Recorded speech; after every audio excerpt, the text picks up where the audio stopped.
Welcome to this month's North Georgia Wine Club, where we will be visiting Spain and tasting Tempranillo from 5 different denomination of origins or DOCs.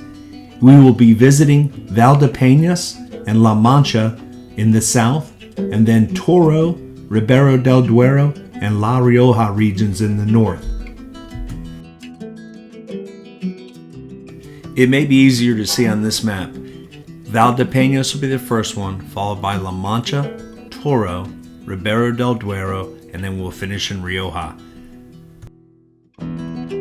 Each of you have a reference sheet on the 5 wines that we'll be tasting tonight, and if we focus on each wine, it will tell you what the name of the wine is, the region, who the maker, the alcohol volume, the type of body, and the style that it was fit. It'll also give you some tasting notes on the side. Spain enjoys a fascinating and diverse landscape, with both the Atlantic and Mediterranean coasts, dry plateaus, and also the Pyrenees Mountains. Spanish wines feature a dichotomy between bold fruit and dusty minerality that makes them fall between old and new world styles. Some interesting facts about Spain's wine industry. They have the largest area of land dedicated to vineyards in the world, covering almost 1 million hectares, or 2.5 million acres, which is approximately the size of New Hampshire. Spain is about twice the size of the state of Oregon. Fact number 2, more than half of the wine produced in Spain is red. Fact number 3, Spain is the world leader in production of organic wines. Fact number 4, after Italy and France, Spain is the 3rd largest wine producing country globally.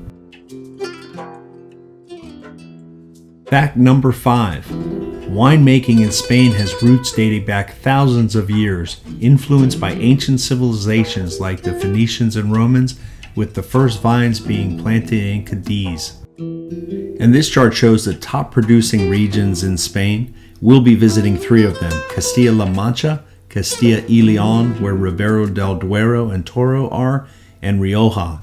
One of the interesting things is Castilla-La Mancha produces a lot of wine, but the majority of it is a white wine called Aran. And in this chart you can see there are over 100 common varietals in Spain, but the 2 top grapes grown are Aran, which is a white grape, and then Tempranillo.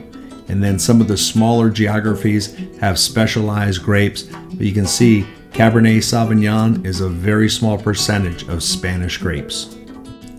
If you were to Google, what does Tempranillo taste like, and went to Wine Folly, it might tell you it's going to be a deep ruby color, and it'll have blackberry, new leather, tobacco, black cherry, and cedar.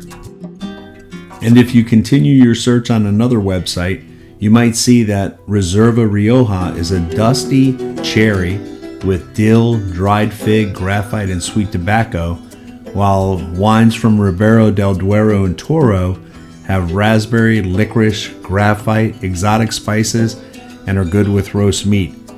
So it really is up to you and your taste, and what we're going to do now is take a look at the different terroirs and see how they may influence the wines we'll be tasting tonight. Starting in La Mancha, which is on the central plateau of Spain and the largest DO in Spain, the climate has an extreme continental climate with little influence from the Mediterranean or Atlantic Ocean. Winters can be very cold at 15 below Celsius, where summers can be very hot up to 113 degrees Fahrenheit.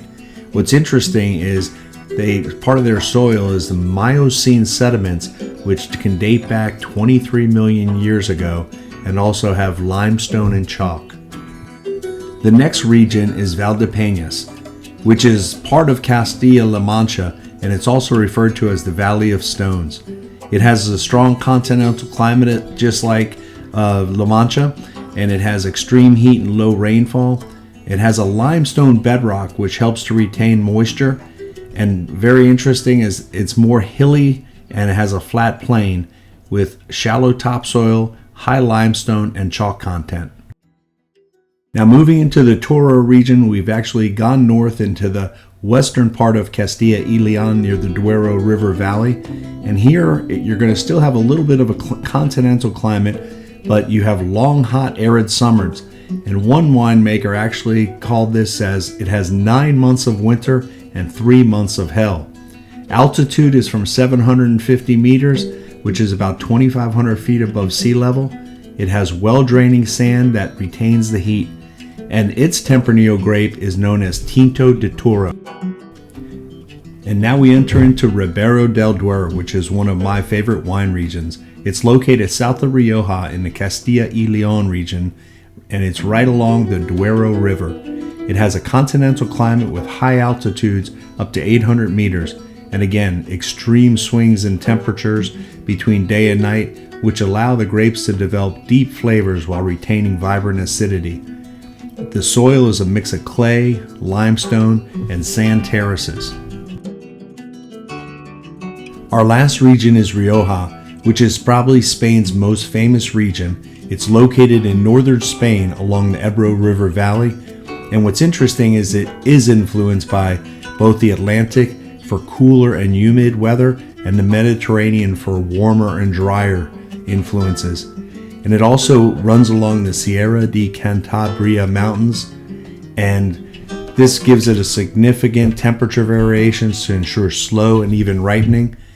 And the soil is made up of diverse clay, limestone, and alluvial soils. And now that we know and understand the diverse terroir of Spain, it's time to toast.